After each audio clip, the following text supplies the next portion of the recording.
You know how much I care about day drinking and coming across as an alcoholic. It's very, very important to me. You're too freaking funny. So I'm going to be apparently drinking Miller High Life. Although I have to say last night that I was drinking Foolproof Barstool. Am I getting this right? Yes. All right, Foolproof Barstool Ale out of a can, sitting at Ogie's last night. Well, that's the thing that we do is all of our beers. We have 8 drafts, but aside from that, everything is in cans. So Everything's in cans. We have between 60 and 66 cans of American beer. 66 cans. Cans, no bottles, just cans. I didn't know that much cans existed in beer. Well, until you start really looking hard enough. So you must have shopped around, had to do a lot of taste testing, come up with this list? No, actually the opposite. I didn't have to really taste much of it.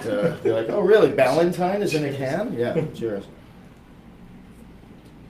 Okay, so as we're getting into celebrating dads, this is nice and cool, I have to admit.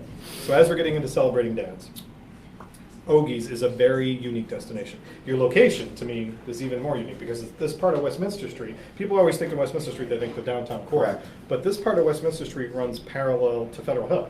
Yes. I mean, I cut over last night when I left Ogie's, I was at Federal Hill in 2 minutes. Yes. To cut down the street. Yes. So some of the questions before we talk about the menu and the celebrating dad stuff is I'm getting the same question I had when I brought Dan on for Duck and Bunny, which is another favorite of mine now, is where did the name Ogie come from?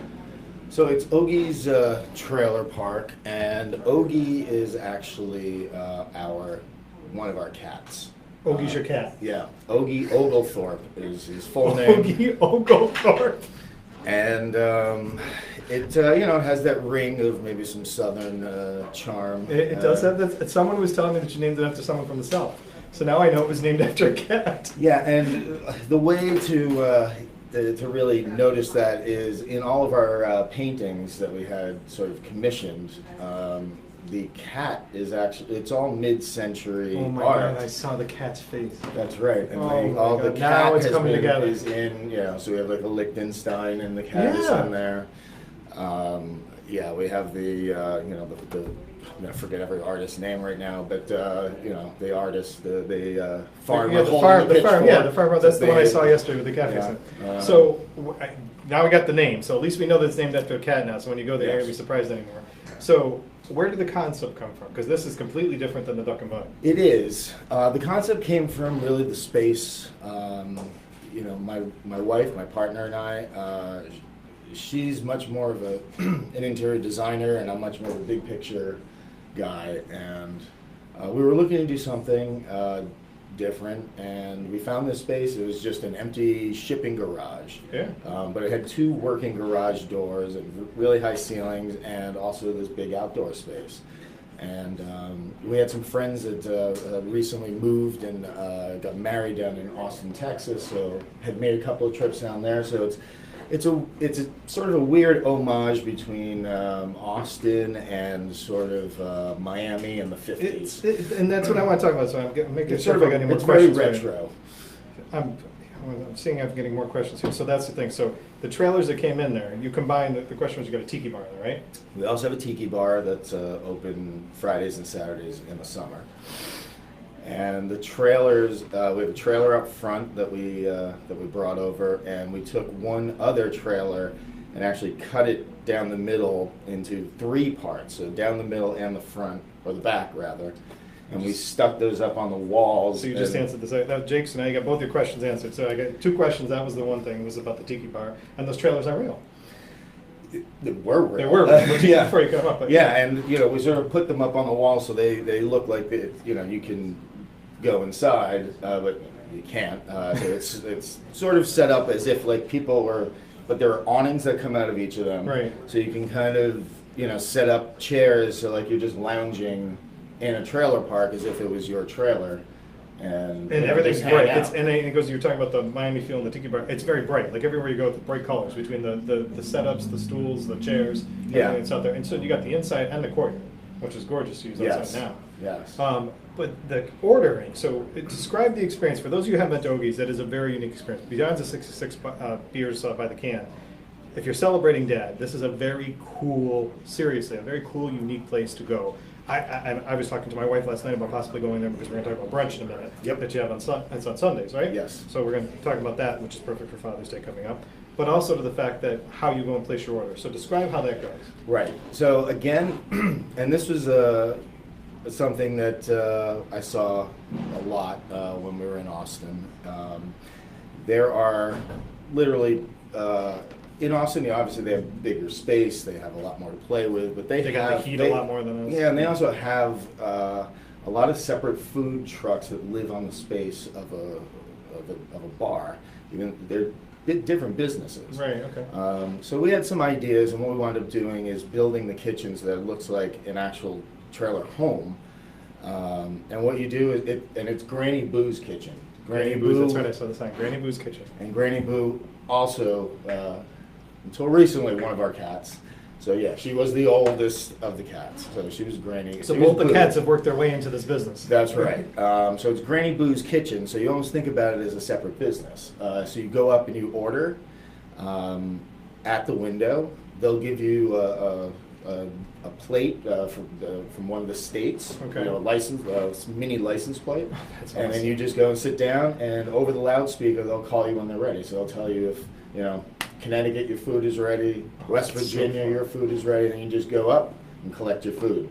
So it's it's very simple. We don't do a lot of But your menu is awesome. So menu is awesome. I fall in love with the tots. So we're going to talk about this because all dads like anything potato we like. So we do potatoes, steak, that kind of stuff. So So the tots. There's like 4 or 5 different types of tots. There was one that had an egg on it that I hadn't had because I know. But yeah, that would be the French Canadian tots. French Canadian tots.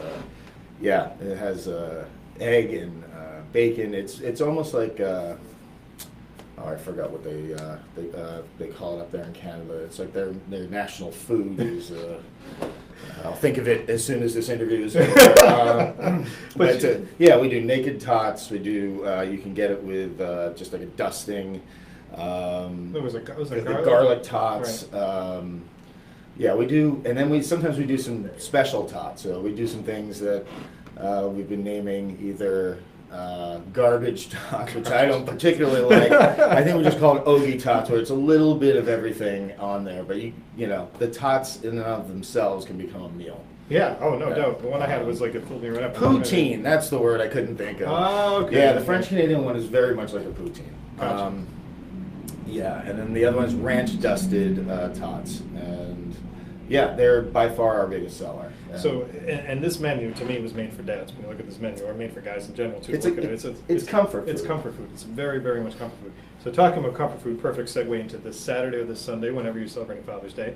They have a brunch on Sunday, and you were telling me this menu via text, and I was looking at it while I was there. So let's talk about that because that was very cool. Yeah, this is something that we've been working on for probably close to 2 years now, and then after football season ended this year, we decided to really roll it out.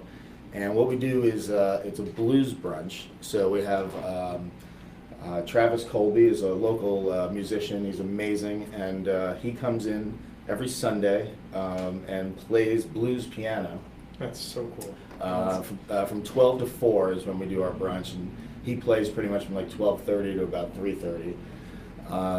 And we create an atmosphere in there that's, again, a little more trailer parky, a little more just, easy vibes. Lately with the weather, we've been opening up one of the garage doors and just sort of having it, very free flow. What's the time? How long is he playing for? Because I didn't notice that when I was there. He plays, so brunch itself is from 12 to 4. He first goes on at 12:30, plays a set, takes like a 15-minute break, then plays another set. Okay. So he's usually there till about 3:15. Okay. And then we do another 45 minutes of brunch. And then when he's done playing, we just play the blues over the speakers anyway. But there's something magical about having live piano. Awesome. It's I don't know about other people. The blues always cheers me up. I don't know what that says about me. It's energetic. No, it's energetic. It is. And with that, we have our brunch menu, which is again a nod to comfort food, Southern comfort food. We have grits. We do Wasn't there a fried, did I see a southern fried chicken or something? We do a southern fried chicken. We do that all the time. Okay. That's our chicken sandwich. We can get a Dorito dipped southern fried. Dorito dipped. Dorito dipped, yeah. It's a cool, Evan, did you cool hear that? ranch. You got Dorito dipped. Cool Ranch Doritos. Yes, but we've listened to our fans out there, and you can also just get it grilled. For those who are, maybe looking to not, put on a couple of 100 pounds while they're at the place. And we do have Miller Lite also. You can imagine we have a few light beers, but yeah, we do that.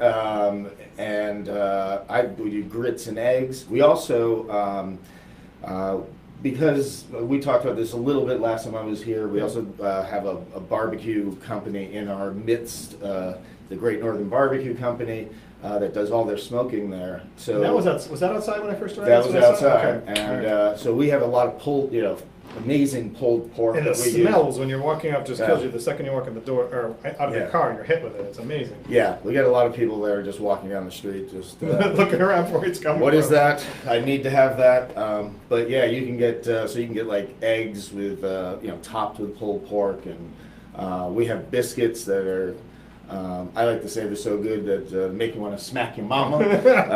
I believe is the expression. I don't know if I can get away with that, but I could ask Sandy. She was our Southern Belle who was here. Yeah. I could ask her.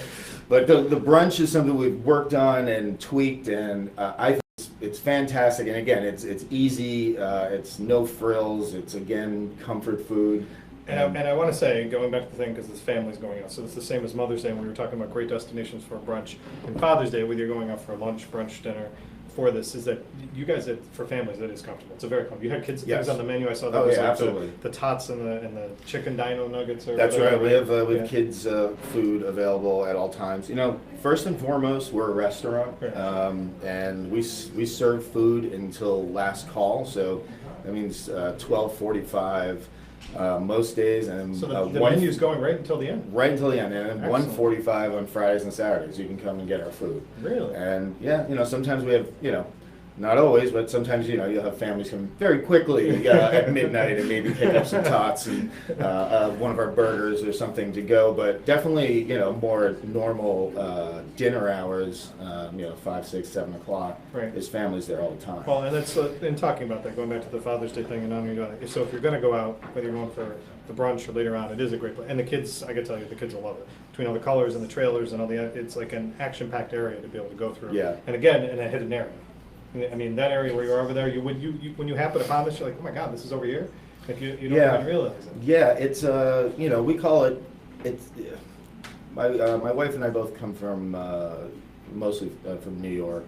That's where we met. We spent a lot of time there, and New York is always Brooklyn is always the next neighborhood, and coming here and looking at spaces, Broadway had already been developed by so many fine restaurants like Nick's and Broadway Bistro, and So hopefully here will be the Julian's. catalyst to start this new area. Right, so we're like another block over, and since we've been there, Louis Fuller's is up the street. They've been there for a long time. Right. Pizza J's is down the street. I just saw that, so that's like that whole area is starting to come. Yeah, it's starting to gel together. Right. So there's like a nice connection there, and you have some of the best bars in the city. E&O, Avery, North is around the corner, so That's right. it now becomes a walking area. Exactly.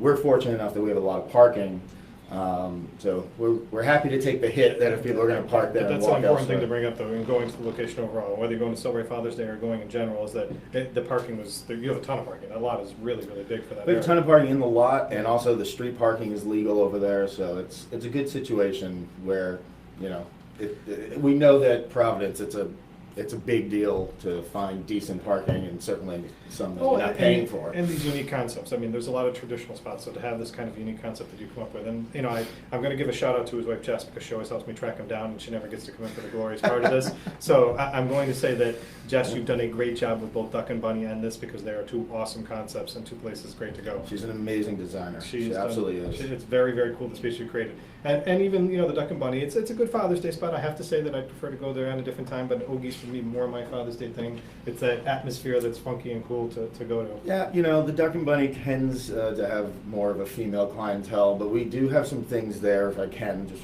a Of couple of course, seconds. of course. Because I also hang out at the Duck and Bunny, so I realized there are things that needed to be there.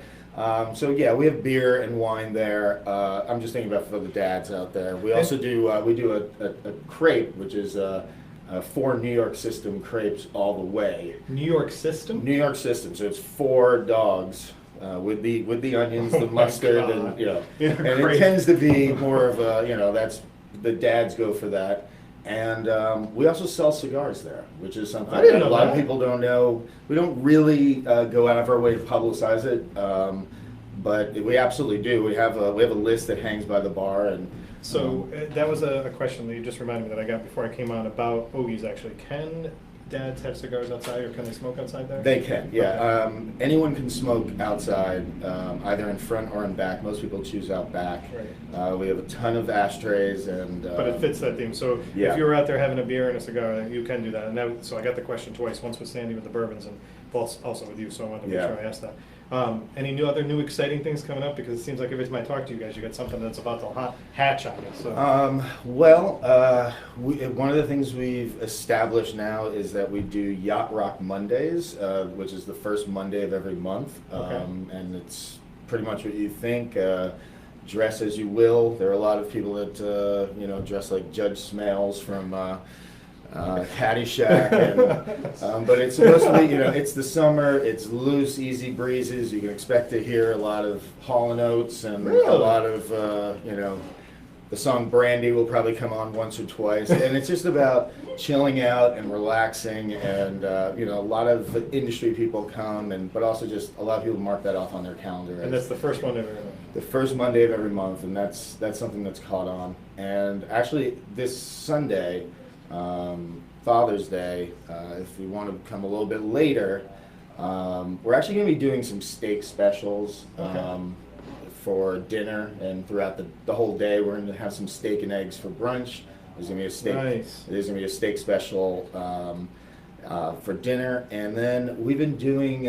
We just started this last week, but I love it. It's at midnight on Sundays, and this is going to be every week. We just do a little concert on the piano at midnight. Really?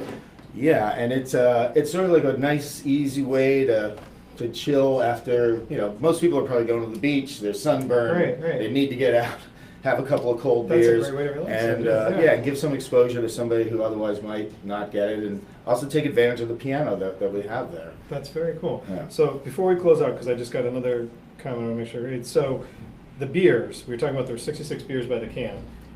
It's around that. Give or take. Give or take. But so I neglected to say something, and I was just reminded to ask, is that these beers are from all over. Like there was beers from Massachusetts, Connecticut. Oh yeah, and that's so and it was like a whole bunch of different states. Our menu is listed by state. By state. Okay. So this is obviously some of Wisconsin's finest, which I happen to drink really crappy American beer. I can't think of another word. I drink Budweiser and High Life unironically. I just happen to really like it. And yeah, we've tried to hit as many states as possible, and that's how they're listed on our menu. So you can go through and see what we have from California, what we have from Pennsylvania, what we have from. And there was one from Texas, which freaked me out a little bit. The Shiner Bock is from Texas. But the one I tried, so I talked about at the very beginning when Dan came in, was the Foolproof, which is from Rhode Island. It's just from Rhode Island, right in Pawtucket. And actually, we went and took a tour of Foolproof, and they have such a great operation over there. We have at least 3 cans of Foolproof at any given time, and we usually have a different one on tap. So, cool. So if you're a dad and you want to sample and try out some of these things, it's a great spot for you to go. Dan, thanks for coming in again. Appreciate it. Good to see you. Always. Very good to see you. Thank What's you. up, Jess? I said hi. Hey, cheers. Cheers.